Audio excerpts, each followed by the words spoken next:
what the research shows is that diversity of startup teams is super important. Startup teams with a single member with hyperactive impulsive ADHD outperform. Startup teams with two members with hyperactive impulsive ADHD tend to suffer. And they don't perform so well. And you've probably got examples in your own experience where you see that dynamic play out. So if you're on a team like that, it's really important to realize that, yes, even though as the founder CEO, you are very influential and super important, if you're working with teammates who also have ADHD, you're going to need to address that and come to some sort of place where you could navigate it and manage it effectively, because it could cause serious problems, or it could, prevent you from reaching all your goals.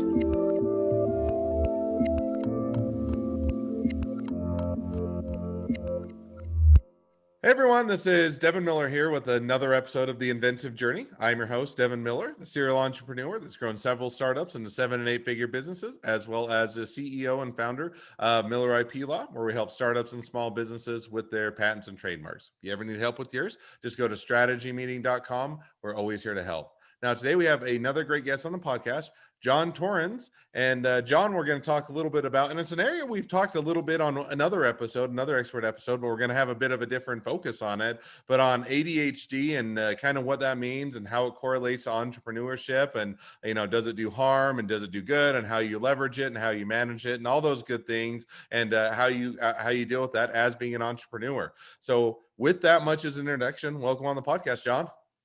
Thanks so much, Devin. Great to be here. So I gave kind of a brief introduction about what we're going to be talking about, but before we dive into the topic at hand, maybe just give the audience a brief introduction about yourself. Take a minute or two, let them know why you're an expert, why you know what you're talking about, and why they should listen to you. Yeah, thank you. So like you, I'm a serial entrepreneur. I've started, scaled, sold, bought back companies for most of my adult life.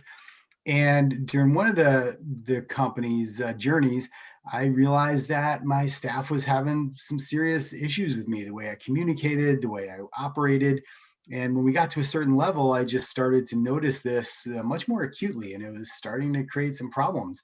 So I ended up getting an evaluation to see if I had ADHD based on the advice of a business coach I had at the time. And as you can imagine, the psychiatrist said, yeah, of course you have ADHD. And this is, you've had it your whole life. You didn't just develop it as an adult. So I got really interested in this because I was seeing it play out in my life and in my business. And as a professor, so I've been an entrepreneur, exited a company, took a job as a faculty member at Syracuse University in their entrepreneurship department, which has been just an amazing journey for me. So part of that responsibility, or part of my role at the university, I take part in some research here and there. Mm-hmm. And one of the things I was looking at was the link between ADHD and entrepreneurship, because a faculty colleague of mine is a world-renowned expert in this. I have personal experience with it. And we just launched a real quick study on entrepreneurs, pretty successful entrepreneurs. And we found that there was a pretty serious link. So for example, the normal population, there's about 13% of the people who have a diagnosis of ADHD. In our sample, where there's about 62% of them had traits consistent with ADHD. So it was quite amazing. And we dove into it a little bit and took a look at, where the different traits of ADHD come into play, how come in the context of entrepreneurship, ADHD can be an advantage, and of course, where it's harmful as well. No, and I think that definitely is a great introduction, and makes a ton of sense how you got into this area. So now, one of the probably the baseline or the place to maybe start is, what is ADHD, or and my guess, and I don't know, is there's varying levels of severity, but kind of if you're an entrepreneur, I think that there's sometimes you just like to work on a lot of projects and you find a lot of things interesting versus you may have ADHD or different communication and focusing. So how do you define that, or kind of what's that baseline of what is ADHD, or how do you tell if you have it, or why you might want to look into it? Yeah, sure. So first, it's not a binary, right? So it's not the case where you either have it or you don't, and if you have it, you look the same as everybody else who has it, right? It's Mm-hmm. very different. So the way it's diagnosed is based on it's just basically an interview and observation done by a qualified provider, and they ask a bunch of questions, and you have to have, I think, 6 of the criteria in this list of traits or characteristics. If you're Hmm. familiar with it, it's called the DSM-5, or Diagnostic and Statistical Manual 5, used by doctors and healthcare providers. And that's how it works. And the tricky part is, if you just go to your doctor during a primary care visit, and they spend the normal 6 to 7 minutes with you, it's virtually impossible to do a really deep dive into this and do it well. So I usually encourage people to go to a specialist or a mental health provider, just to really take that deep dive and do it properly, because you don't want to end up taking medication if you don't necessarily need to. The other thing that's important is there's two presentations or two expressions of ADHD. One is inattentive type, and the other is hyperactive and impulsive. And in our research, we found that it's hyperactive and impulsive type that correlates highly with entrepreneurial success. Inattentive type, this is where you look really forgetful, you lose things a lot, you're uninterested, you just can't get started, you don't, it's all that type of stuff. That Hmm. tends to be the downside, and it's harder to manage. The upside in the hyperactive and inattentive, there's definitely more advantage there, but there's also a serious disadvantage to to a lot of those traits. So Hmm. yeah, if you think you might have some traits and characteristics that add up to having an ADHD diagnosis, definitely see a provider. And that's the thing, it's a compilation of traits and characteristics, right? Because most entrepreneurs I know tend to be a little bit hyperactive, right? But just because you're hyperactive doesn't mean you have ADHD. You have to have a full complement of these traits, and they have to affect your life in certain ways and that sort of thing. So it's a much longer interview type of process to get that sort of diagnosis. Hmm. Now, one question, and you started to hit on it, but let's say, okay, I'm an entrepreneur, and whether it's I have a hard time focusing or communicating, or or any number of the things that you presented, is there an advantage? But I'm not sure. Should you go get checked out? Is there advantage to get checked out? Does it say, hey, if you're on the line, not worry about it, or kind of what, and then we'll get into a little bit of advantages, disadvantages. But even if I'm saying, I don't know if I have it, I might not. Is there a motivation, or is there an aid in getting and having that checked out or diagnosed?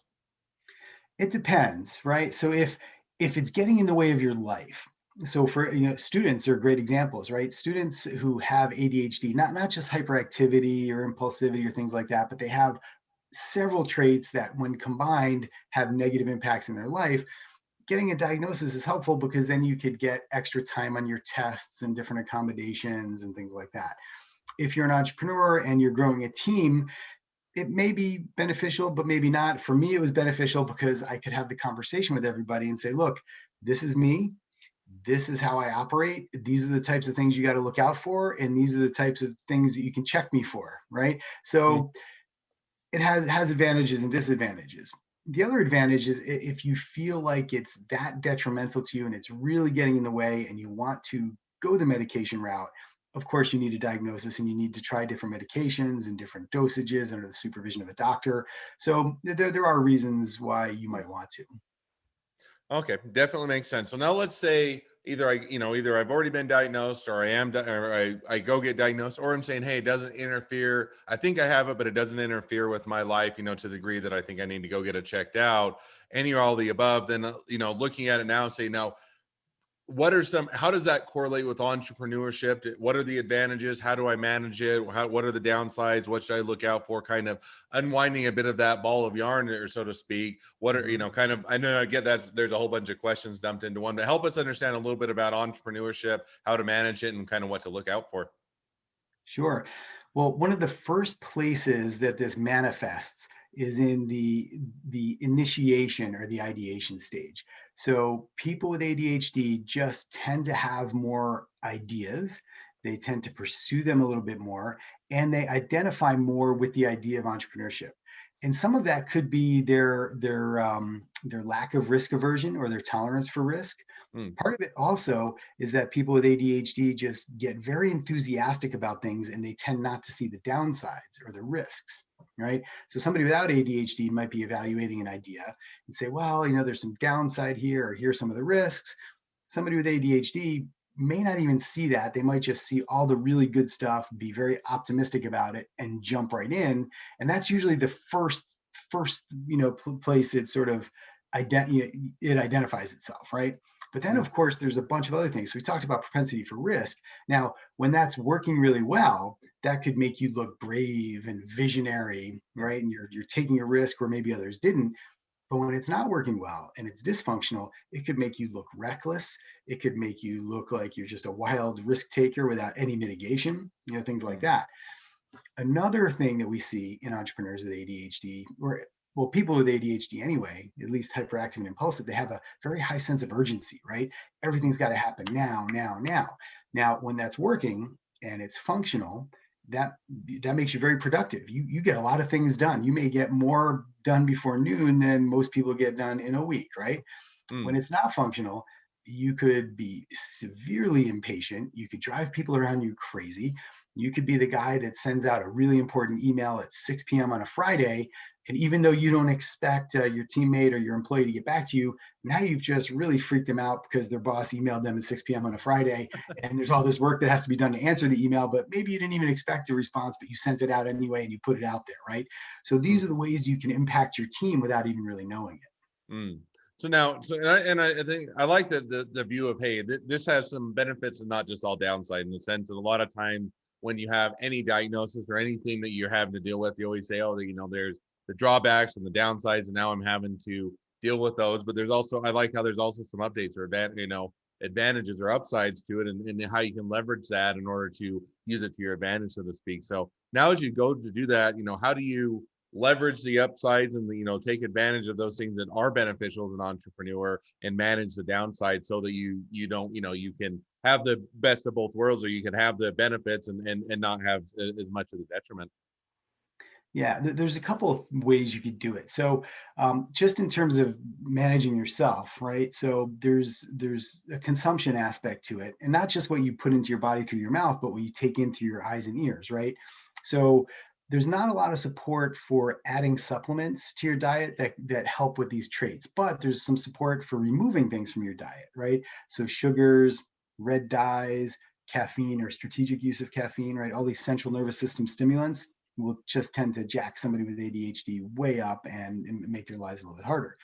Likewise, your media consumption is super important in terms of your distractibility, right? So you probably Mm. know entrepreneurs, and maybe even you yourself, you might have three screens going. One might have your crypto wallet, one might have WhatsApp for web, one might have a stock ticker, maybe there's your Outlook up, and you're just doing all of it, right? And maybe you've got the news on also. Who knows, right? And you've got some music playing and you're texting, and it's that type of thing. It's that information diet that you've got to just really manage. So when I Mm. work with people, young entrepreneurs who have this, the first thing we do is just turn off all notifications, train them not to even open Outlook or Gmail until they're ready to send and read emails, and just minimize distractions, right? So that's the consumption side. On the activity side, there's two aspects to it. The Mm. first is, what do you just do? What are you doing professionally? Are you doing things that you like and you're good at? If so, that's great. But are you also putting yourself in the position where you're forcing yourself to do things that you don't like and you're not good at? But because of this guilt you have, you feel like you have to do it before you can delegate it, or maybe you're not a good delegator and you've got this task, you're stuck on it, you're mad at yourself, and you're not getting to the things you really like. So delegating and understanding what you're good at and doing those things, and finding somebody else who is good at the things that you're not good at, which there's plenty of those types of people, give that to them, right? Mm. Then the other side of activity is just physical activity, right? We know exercise is helpful for people with ADHD, right? Just to get the ants in the pants out, increase dopamine levels, that sort of thing. So exercise is key, but there's also a lot of research support for some sort of meditation or mindfulness practice, which kind of makes sense because when you meditate, you're focusing on your breath and you're paying attention to the way you pay attention. In other words, right? So there's things you can do there.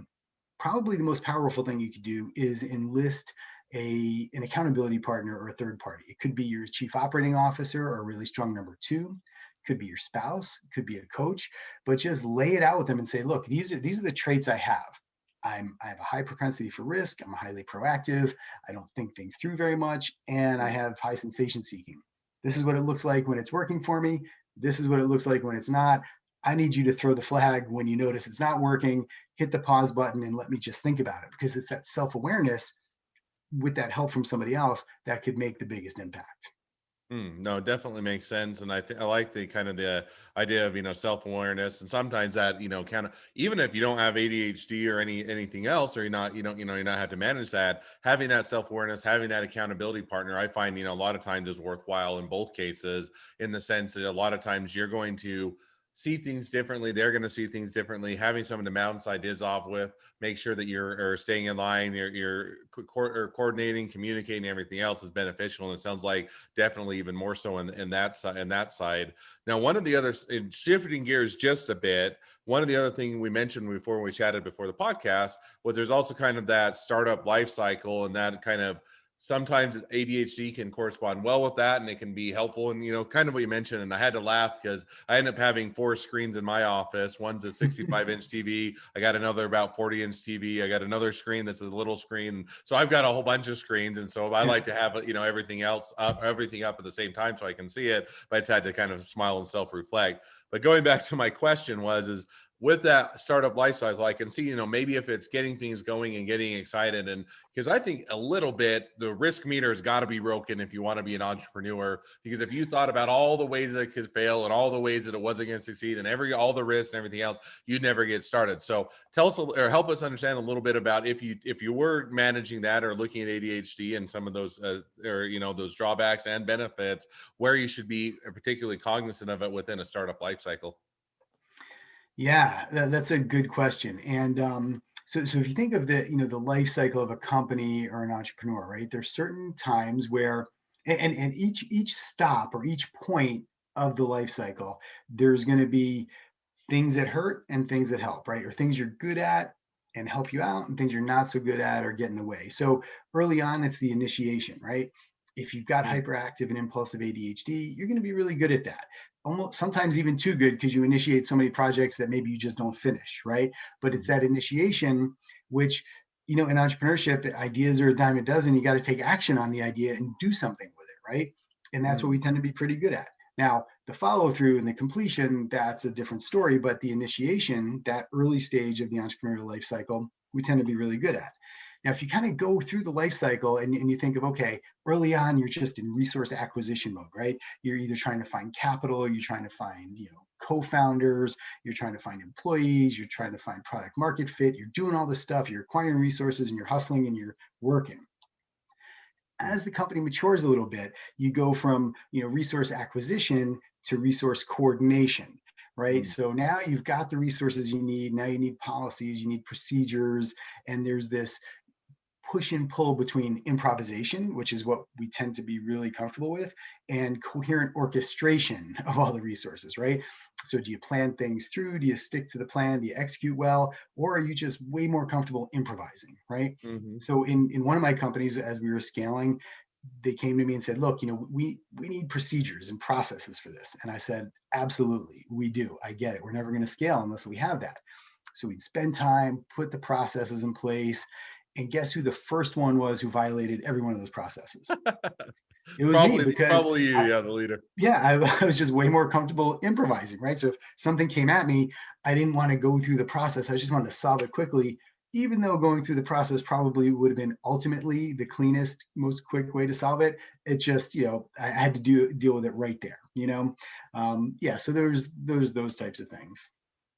No, and I think that makes sense. But, and it's interesting, as much as a lot of what we're covering is even, I think, good advice for all businesses. And I think particularly being cognizant of it is even more so. But if you were to look at, it's interesting. One of the books I love and enjoy is That Will Never Work. And it's by Mark Randolph. He's one of the original founder of Netflix. And, oftentimes you hear Steve Hastings, but Mark Randolph was the original CEO and founder. And he was talking about a lot of times how, and there's different cycles in the startup, right? And you need a generalist and somebody that can do a lot of things. And then you also have a CEO that's kind of the visionary, and you can do it. But as a company matures and as you do it, you may need to bring on different talents, different leadership and everything else. And I think that's a little bit what you're touching on is even just magnified with doing it. If you did have ADHD, that a lot of those talents early on of getting things done and figuring things out and pivoting and adjusting and, move all that is beneficial. And kind of as a business progresses,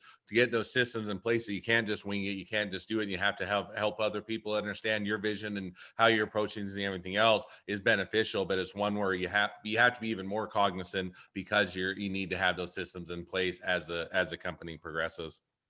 Yeah, right on. So now, if you're to do that, and we've kind of walked through and we've talked a little bit about what is ADHD, how it correlates to entrepreneurship. What are the harms and the positives, how you manage the downside, and kind of, and the life cycles of a business.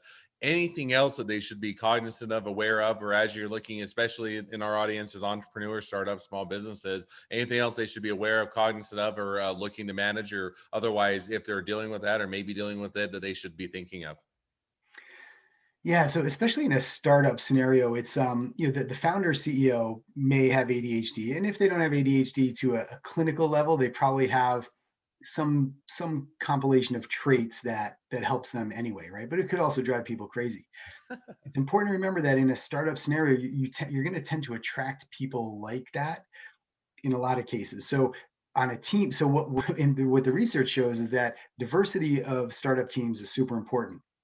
Startup teams with a single member with hyperactive impulsive ADHD outperform. Startup teams with two members with hyperactive impulsive ADHD tend to suffer. And they don't perform so well. And you've probably got examples in your own experience where you see that dynamic play out. So if you're on a team like that, it's really important to realize that, yes, even though as the founder CEO, you are very influential and super important, if you're working with teammates who also have ADHD, you're going to need to address that and come to some sort of place where you could navigate it and manage it effectively, because it could cause serious problems, or it could prevent you from reaching all your goals. Mm. No, I think that is a good, and that's interesting and insightful. To, hey, kind of the old adage or the old cliche of, although you can't have too much of a good thing, in reality you can have too much of a good thing, in the sense, Right. if all you have is a whole bunch of people that are like you, that have ADHD or go gung ho and don't have the systems in place and don't manage it, then it can be detrimental if you have too many. But having that right balance and that right mixture can also be beneficial, because you can have everybody that's going to be playing different skill sets. So that definitely makes sense. Well, as we start to wrap up the podcast, and always more things I'd love to dive in than time to dive into them. But if somebody were to be in this circumstance, so they're a startup, they're a small business, and they're getting going, and they think, okay, either I'm diagnosed or I'm not diagnosed, but I think I have ADHD, or I'm managing with it, and they're saying, okay, I should probably start to take some steps to utilize it, leverage it to my benefit, and also manage the downside. They could, with all of that as a setup, if they can only get going on one thing today, if they can only just take that initial first step, what would be the best thing to get going on it? So one of the most effective things that I found for the people I work with, I coach a few young entrepreneurs with ADHD. It's getting into a practice where you plan your next day, right? So just before you go to bed, dealing with your calendar and saying, these are the important things I got to do tomorrow. So that way, when you wake up in the morning, you're not just kind of grasping at straws or being slow to get out of bed because you're not exactly sure what you're going to do. It's that coherent planning and knowing what you need to do. So that way, the first thing you do when you wake up isn't start improvising, right? Hmm. The other thing is to keep your phone off at night and don't even turn it on for 30 minutes in the morning. That gives you all that time to do your meditation, your gratitude, look at your day, and then you can attack your day strategically versus reacting to whatever it is that came into your phone overnight. No, I like that. And I think that, again, it's funny because I listen to this and I'm like, a lot of this is good practice for everybody, Yeah. even in that, waking up, and if all you do is the first thing you do, and I'm guilty of it. So I need to repent and be better. But I always will pick up my phone, and the first thing I do when I wake up in the morning is go through Yeah. all the emails and or see which ones if there's anything that came over the night before, and what if I need to do that. And then, if I have good emails, it gets to get day going well and I don't get overwhelmed. And if not, then sometimes I have so much to do that I'm, get frustrated or already start the day off bad. So I like that, but having that structure and that plan definitely makes sense. So, well, if people have more questions, if people want to reach out to you, they want to find out more, whether it's, learn more about your research, they want to reach out to you with questions, they want to take your class if they're your university, whatever it is, or they just want to be your next best friend, what's the best way to reach out, contact you, or find out more? Yeah, they can find me on LinkedIn, John M. Torrens. They can go, I did a TEDx talk on this topic. They can Google my name and ADHD. And I just published a book, actually. It's on Amazon now. It's called Lightning in a Bottle, How Entrepreneurs Can Harness Their ADHD to Win. So they can check that out if they like it.